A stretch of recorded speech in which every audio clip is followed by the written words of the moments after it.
আশুলিয়ার নরসিংহপুর এলাকায় ৬৫ বছর ধরে দাঁড়িয়ে রয়েছিল যে ঐতিহ্যবাহী বটগাছ, সে গাছটি আর নেই।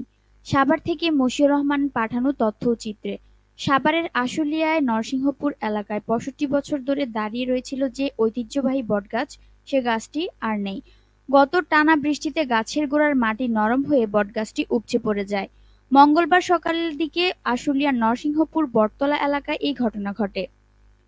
এ ঘটনায় বটগাছের নিচে থাকা ৭টি মাহিন্দ্রা গাড়ি মুচড়ে ও দুমড়ে পড়ে যায়। আমি গাড়িটা থুইয়া 10 ফিট মতো গেছি, আর মধ্যে আমার গাড়িতে একটা লোক ছিল, লোকটা বসা ছিল। আমি 10 ফিট যাইতে না যাইতে একটা বিকট ধরনের আওয়াজ হয়েছে।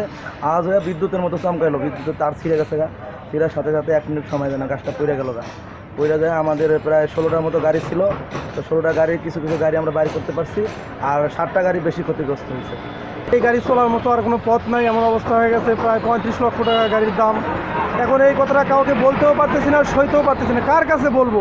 ঈদ আসলো, কিভাবে আমরা বউ বাচ্চা নিয়ে চলবো?